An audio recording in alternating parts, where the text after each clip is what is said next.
تو میں یہ عرض کر رہا تھا کہ بزرگ ضعیف آدمی تھے، وہ نا پودا لگا رہے تھے اپنے ہاتھوں سے، راشا بھی تھاری تھا، ہاتھ کامتے بھی تھے۔ محمود گزر رہے تھے، بزرگوں کو دیکھ کر کے فرمانے لگے بابا جی نہ تو آپ اس کی چھاؤں میں بیٹھ سکیں گے، آپ کی عمر بتاتی ہے کہ اس کا پھل بھی آپ نہیں کھا سکیں گے، تو اتنی مشقت آپ کر رہے ہیں۔ تو بابا جی مسکرائے اور محمود کی طرف دیکھ کر کے فرمانے لگے بیٹا میں پھل نہیں کھاؤں گا تو میرے پوتے تو کھائیں گے نا، اور میں نہیں چھاؤں میں بیٹھوں گا تو یہاں سے گزرنے والے مسافر تو بیٹھا کریں گے۔ محمود بڑے خوش ہوئے، اتنی اچھی بات، اتنا خیر کا جذبہ، اتنی اچھی امید، اتنا تازہ دم شخص فوراً ایک اشرفیوں کی تھیلی نکالی اور کہا بابا جی یہ تحفے میں رکھ لیں، قبول کر لیں۔ بابا جی نے تھیلی تھامی اور مسکرا کے فرمانے لگے محمود آپ تو کہہ رہے تھے کہ آپ پھل نہیں کھائیں گے، میں نے تو ابھی لگایا ہی نہیں، پھل اللہ نے پہلے عطا فرما دیے۔ دیکھیں میں نے امید لگائی تھی کہ میں خیر کروں گا تو مجھے تو پھل مل گیا۔ محمود نے نا ایک تھیلی اشرفیوں کی اور تھمائی، اور رکھ لیجئے۔ تو بزرگ فرمانے لگے محمود میرے اخلاص کی برکت دیکھو، لوگوں کے باغ میں سال میں ایک دفعہ پھل آتا ہے، میں نے اپنے رب کے ساتھ اخلاص کے ساتھ سفر شروع کیا ہے تو میرے باغ نے سال میں 2 دفعہ پھل دے دیا ہے۔ میں ایک تھیلی اور دی۔ آپ نا ذوق بنائیں، کبھی بھی مایوس زندگی نہیں گزارے۔ اور یہ جو ہمارا مزاج ہے نا کہ دنیا میں ایک میں ٹھیک ہوں اور ایک جو میرے پیچھے ہاتھ باندھ کے چلتا ہے وہ ٹھیک ہے، اس ذوق سے بھی باہر نکلیں۔ آپ ذرا باہر نکل کے دیکھیں، بندہ چھوٹا تب نظر آتا ہے جب دور سے دیکھا جائے یا غرور سے دیکھا جائے۔ آپ قریب جا کے لوگوں کو دیکھیں، لوگوں کے بارے میں اچھے جذبات رکھیں، دل کو نرم کریں۔ کیوں؟ اس لیے کہ میرے محبوب پاک علیہ السلام نے فرمایا میری ساری امت کبھی گمراہی پر جمع نہیں ہوگی، یہ ہو نہیں سکتا کہ سارے لوگ خراب ہو جائیں، یہ ممکن نہیں۔ ایک بات تو یہ، اور دوسری بات میرے بھائی حضور نا داعی اللہ ہیں، وَدَاعِيًا إِلَى اللَّهِ بِإِذْنِهِ وَسِرَاجًا مُنِيرًا۔ حضور نے نا ہمارا رخ اللہ کی جانب موڑا ہے، اللہ کی جانب، توحید کی جانب، اپنی رسالت کی جانب۔ زندگی کے اندر کبھی بھی آپ کسی اوہام پرستی کا شکار نہ ہو۔ ہم چونکہ صوفیاء کے ماننے والے ہیں، ہم چونکہ اللہ کے بندوں کی غلامی کرنے والے ہیں، تو یہ جو اللہ والے ہوتے ہیں یہ تو عقیدہ توحید مضبوط کرتے ہیں۔ شاید باقی لوگ تو توحید بتاتے ہوں، یہ تو توحید چکھا دیا کرتے ہیں۔ تصوف اور طریقت کا جو بنیادی معنی ہے وہ معرفت خدا بندی ہے۔ کبھی بھی یہ جو ہم وہم کا شکار ہے نا، وہم کا، یعنی ابھی تک لوگ کہہ رہے ہیں کہ کالی بلی رستہ کاٹ گئی ہے، ابھی تک لوگ کہہ رہے ہیں کہ میں نکلوں تو مجھے آواز نہ دینا، ابھی تک لوگوں کو مسئلہ بناؤں۔ آج کے دور میں بھی جبکہ آپ نے اس رب کریم کی بارگاہ کی عبادت کا اعلان کیا ہے کہ جو مالک کریم وحدہ لا شریک ہے، اور اس رب کریم کے ہوتے ہوئے آپ لوگوں سے ڈرتے ہیں۔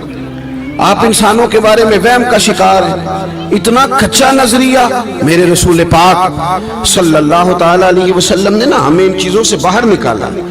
اہل عرب کا یہ طریقہ تھا کہ وہ کچھ وہموں کا شکار رہتے تھے، کعبے کا طواف کرتے تھے تو کپڑے اتار کے، قربانی کر لی تو اب اس کا گوشت دیواروں کے ساتھ ملیں گے، اور حج کر کے آئے تو آپ دروازوں سے داخل نہیں ہوں گے، چھتوں سے آئیں گے۔ یہ کام نہیں کریں آپ۔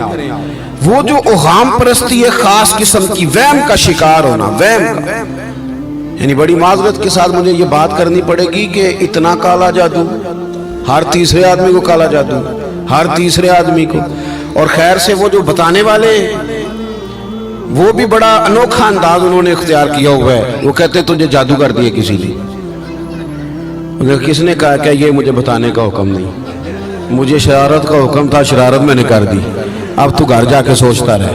اسی طرح ڈھیروں قسم کے ملانگ ہمارے کھاتے پڑ گئے، ٹال پہنے ہوئے، اور وہ آ گئے، وہ لوگوں کو قسمت کا حال بتاتے ہیں۔ آپ کا تو مجھے نہیں پتا، میں نے اپنے دیہاتوں میں دیکھا ہے کہ وہ سونا بھی ڈبل کرتے تھے، بعد میں پتہ چلتا تھا اب سنگل بھی غائب ہو جاتا تھا۔ ہنسے نہیں جی، اونچا نہیں ہنسنا چاہیے کبھی بھی، یہ محافل ہے ہماری، سنجیدہ ماحول ہے۔ میری بات پہ آپ توجہ کریں گے عزیز کہ آپ اوہام پرستی کا شکار نہ ہوں۔ ورنہ آپ اور نبی پاک صلی اللہ علیہ وسلم نا جگہ جگہ حضور ہمیں ذوق دیتے سمجھاتے کہ تم نے اپنی توجہ اللہ رسول کی جانب رکھنی ہے، تم نے الجھنا نہیں، ورنہ آپ کیسے میدان میں نکلیں گے؟ فوجی کہہ دے ہمیں کالا جادو ہو گیا، ہم سے جایا نہیں جاتا، تو جنگ ہوگی؟ کوئی کہہ دے ہم پر تو وہ فلانے نے سیو کرا دیا ہے تو ہم دفتر نہیں جا سکتے، تو کاروبار زندگی چلے گا؟ کن چکروں میں پڑ گئے؟ جادو ہوتا ہے، اس کی حقیقت سے انکار نہیں، لیکن اتنا کچا ماحول، اتنی کمزور بات، یہ اہل ایمان کا شیوا نہیں ہے۔ آپ مضبوط رہیں۔ عارف رومی رحمت اللہ علیہ فرماتے ہیں میں کبھی بھی زندگی میں کوئی بات اس لیے نہیں کی کہ مجمع ہنسے، اور ہنسنا ویسے بھی شریعت میں مسکرانا ہے، کہہ کا لگا کے تو روٹین میں بھی ہنسنے سے پرہیز کرنی چاہیے۔ وہ کہتے ہیں ایک بادشاہ تھا تو اس کا بھی ذہن بن گیا تھا کہ پتہ نہیں یہ کیا ہو جاتا ہے۔ کچھ یہ لوگ نا ہمارا وہم بڑھاتے ہیں، آج کل جو تویز دھاگے والے لوگ ہیں نا، یہ اور اضافہ کرتے ہیں اس کے اندر، اور کہانیاں بنا کے دیتے ہیں، لوگ اور زیادہ الجھ جاتے ہیں۔ بادشاہ تھا تو وہ شکار کرنے جاتا تھا تو اس کے ذہن میں یہ خیال تھا کہ اگر رستے میں کوئی بندہ میرے متھے لگ جائے تو میرا شکار ٹھیک نہیں ہوتا۔ تو وہ کیا کرتا، وہ جب سفر کے لیے نکلتا تو لوگوں سے کہتا سارے رستے خالی کرا دو، میں نے شکار کے لیے جانا ہے۔ لوگ رستے خالی کرا دیتے۔ ایک دن ایک آدمی بیچارہ نے ایک آنکھ سے اسے نظر نہیں آتا، وہ کوئی جنگل سے لکڑیاں کاٹ کے آ رہا تھا تو اچانک وہ چڑھ گیا۔ اذانیں زیادہ ہوتی ہوں تو ایک کا جواب دینا ضروری ہوتا ہے، وہ ہم دے چکے ہیں، اس لیے آپ توجہ کریں میری بات۔ تو وہ بیچارہ چڑھ گیا لکڑ ہارا سڑک پہ، اس کے سپاہیوں نے بندے تو بڑے ہٹائے تھے پر یہ غلطی سے آ گیا، انہوں نے پکڑ لیا، بادشاہ کے سامنے پیش کیا۔ بادشاہ کہنے لگا تمہیں نہیں پتا کہ میرے رستے میں کوئی آئے تو میرا شکار نہیں ٹھیک ہوتا، اس کو باندھ دو۔ دھوپ بڑی سخت تھی، درخت کے ساتھ باندھ دیا، کہا جا رہا ہوں، واپس آتا ہوں، اگر شکار ٹھیک ہو گیا تو چھوڑ دوں گا ورنہ اسے قتل کر دوں گا۔ دو بندے اس کے سرانے کھڑے کر دیے تلوار لے کر کے۔ اب وہ بیچارہ صبح سے بندہ ہے، بادشاہ چلا گیا۔ اتفاق کی بات یہ کہ آج شکار پہلے سے بھی اچھا ہوا، خوب ہوا، بادشاہ واپس آیا۔ اب یہ دھوپ میں بندہ ہے، کسی نے پانی بھی نہیں پوچھا، تنگ آمد بجنگ آمد، بندہ جب پورا تنگ آئے تو پھر جنگ بھی بڑی کرتا ہے۔ اس نے کہا یار آج مرنا تو ہے، اب مرنا سچ بول کے۔ بادشاہ نے کہا اسے کھول دو، آج میرا شکار بڑا اچھا ہوا ہے، لہذا اسے کچھ نہیں کہنا، کھول دو۔ رسیاں کھول دی تو پتہ کا شخص کہتا ہے بادشاہ ایک بات کر لوں میں بھی، مار تو جانا ہی ہے پر ایک بات کر لوں۔ کہنے لگا کرو۔ کہنے لگا تم نے صبح میرا منہ دیکھا تھا، تمہارا شکار بڑا اچھا ہوا ہے، دن بڑا اچھا گزرا ہے، پر میں نے آج سویرے تمہارا منہ دیکھ لیا تھا، تو دیکھو میرا بیچارے کا کیا حال ہوا ہے کہ صبح سے یہاں۔ اب تم بتاؤ منحوس میں ہوں کہ تم ہو؟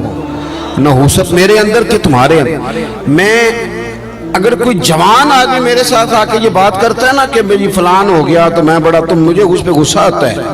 میں کہتا ہوں آپ اس عمر میں یہ کام کریں گے تو بزرگوں کو کون سہارا دے گا؟ ضعیفوں اور کمزوروں کو کون اٹھائے گا؟ آپ اتنی کچی باتیں کرتے ہیں۔ اور یہاں پیروں نے بھی عجیب تماشا گھڑا ہوا ہے، سویرے 9 بجے بیٹھ جاتے ہیں تعویذ لکھنے۔ آپ قرآن شریف کا درس کب دیں گے؟ آپ حدیث پاک کب پڑھائیں گے؟ آپ ان کو اصول فقہ کب بتائیں گے؟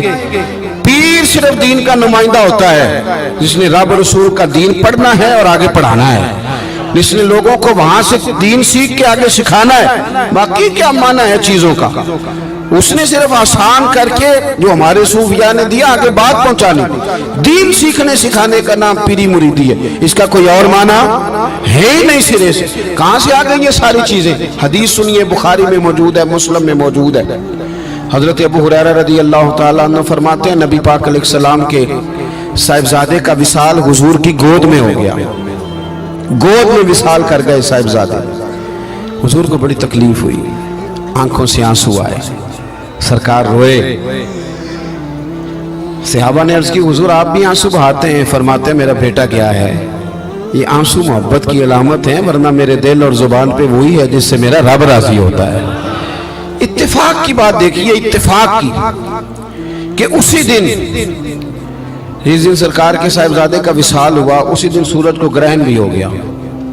اب جوڑنے والے باتیں جوڑ دیتے ہیں نا، کچھ لوگوں نے بات جوڑ دی، کہنے لگے دیکھا حضور کے صاحبزادے کا وصال ہوا تو سورج کو بھی گرہن ہو گیا، سورج کو بھی گرہن ہو گیا۔ اور میرے دوستو سنو، یہ عقیدوں کی مضبوطی کتنا ضروری کام ہے۔ اپنے آپ کو فکری طور پر مضبوط رکھنا کتنا ضروری ہے۔ احمد مختار نبی پاک صلی اللہ تعالیٰ علیہ وسلم نے اسی دن لوگوں کو مسجد میں جمع فرمایا، اسی وقت۔ صحابہ کہتے ہیں ہم بڑے پریشان تھے کہ حضور تو غمزدہ ہیں، نہ کوئی جہاد کی بات ہوگی نہ اور کوئی ہوگی، تو اس وقت کیوں طلب کیا؟ سب کو مسجد میں بلایا اور بلا کے میرے نبی پاک علیہ السلام نے خطبہ دیا۔ اللہ کرے آپ کو سمجھ آئے، یعنی اس دن جس دن صاحبزادے کا وصال ہوا، غم کی گھڑیاں ہیں، حضور نے سب کو مسجد میں بلا کے، میں بخاری مسلم پڑھ رہا ہوں، حضور نے فرمایا لوگو سورج اور گرہن کا لگنا اللہ کی نشانیوں میں سے نشانی ہے، سورج چاند کو گرہن لگنا اللہ کی نشانیوں میں سے نشانی ہے، جب یہ لگے استغفار پڑھا کرو، نماز پڑھا کرو، اللہ کے حضور حاضر ہوا کرو۔ فرمایا کسی شخص کے دنیا سے جانے کا اس کے ساتھ کوئی تعلق نہیں، اپنے عقیدے کو مضبوط رکھو، اپنے معاملات پر غور رکھو، کبھی بھی کوئی کچی بات نہ کرے، کوئی کمزور بات نہ کرے کسی موقع پر۔